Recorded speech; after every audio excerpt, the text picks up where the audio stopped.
Bu çalıştaya, bu bölgenin ciddi bir ihtiyacı varmış bugüne kadar. Ancak bugüne kadar geç kalınmış bir çalıştay inşallah 21-22 Mayıs tarihlerinde gerçekleştirilmiş olacak. Çalıştayımızın ana başlığı şöyle: çözüm süreci, beklenti ve temenniler. Bu çalıştayımızın temeli şu: yıllarca bu bölgede terörle mücadele edilirken belki birçok insan dinlendi, ancak bu bölgede hakim durumda olan bölge insanının fikirlerine, düşüncelerine müracaat ettiği kanaat önderlerine belki yeterince kulak verilmemiş olabilir diye düşünüyoruz. Dolayısıyla bu çalıştaya başlamadan önce biz bir ön araştırma yaptık. Bir ön çalışma yapıldı ve o ön çalışmada şunu gördük ki insanlar, evet, bizim sesimize de kulak verin, bizi dinleyin, bizim söyleyeceklerimiz var dediklerini gördük.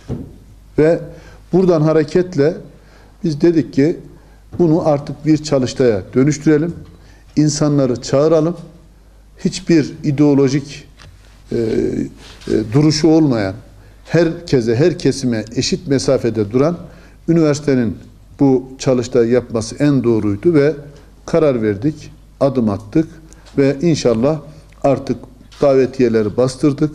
Birebir bütün kanaat önderleriyle görüştük. Bölgenin bütün kanaat önderleriyle görüştük. Davetiyelerimizi verdik. 150 civarında kanaat önderi üniversitemize gelecek ve fikirlerini beyan edecekler. Yani çözüm süreci öncesindeki görüşleri ne? Çözüm sürecine ilişkin görüşleri ne?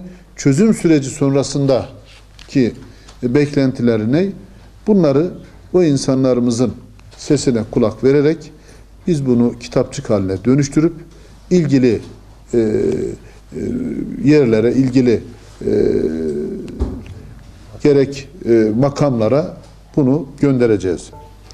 Stratejik Araştırmalar Merkez Müdürlüğü henüz yeni kurulmuş bir birim. Bu birim kurulduktan sonra asıl amacı olarak Van, merkez, bölge illeri ve yurt dışı ile ilişkiler bağlamında üniversitede stratejik planları hesaplamak ve geleceğe yönelik perspektifleri sağlamak amacıyla kuruldu. Sayın Rektörümüzün bize tevdi ettiği ilk işlerden birisi çözüm sürecinin üniversite bağlamında bilimsel anlamda değerlendirilmesi için çalışmalar yapmamızdı. Sayın Rektör Danışmanımız Eray Çelik de bu konuda çözüm süreci ve beklenti ve temennilerle ilgili bir çalıştay yapabileceğimizi söyledi. Fikir teatisinden sonra biz bu çalıştayın yapılabileceğine karar verdik. Bu çalıştay en önemli özelliği Sayın Rektörümüzün de belirttiği gibi Türkiye'de bir ilktir bu çalıştay. Yani hiçbir üniversitede tabana yönelik bu kadar kapsamlı herhangi bir bilimsel etkinlik düzenlenmemiştir. En önemli amaçlarından birisi budur çalıştayımızın. 200'e yakın bilim adamı, bölge illerinde yaşayan kanaat önderlerini biz bilim adamları olarak değerlendirdik. Çünkü bulunmuş olduğu mevkilerde önemli isimlerdir bu kişiler.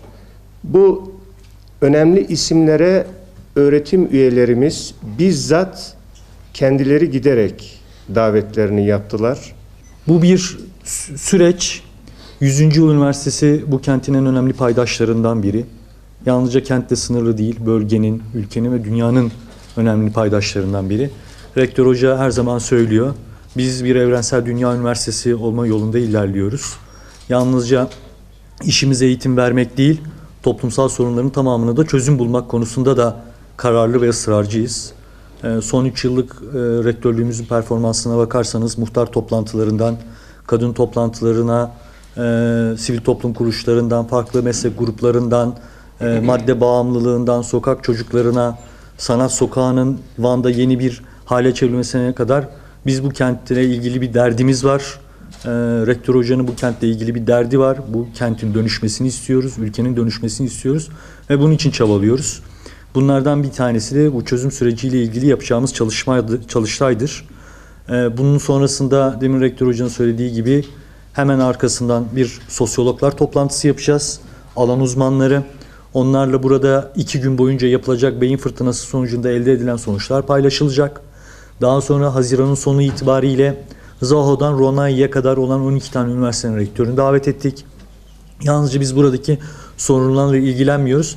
Eylül ayı itibariyle bu sefer Türkiye'deki farklı meslek kuruluş gruplarının öncülerinin ya da sözcülerinin toplanacağı çözüm süreci, bölgedeki katkılar, ekonomik katkıların neler olacağına ilişkin bir dizi çalışma yapmayı planlıyoruz.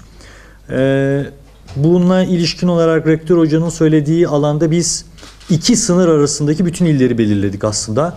Hakkari ve Şırnak. Bu aralıkta belirlediğimiz 300 kanaat önderi var. Bunlar melalar, imamlar, fakihler, müftüler, eski belediye başkanları, milletvekilleri. Bunların hepsine tek tek ulaşıldı, tek tek yanlarına gidildi, görüşüldü.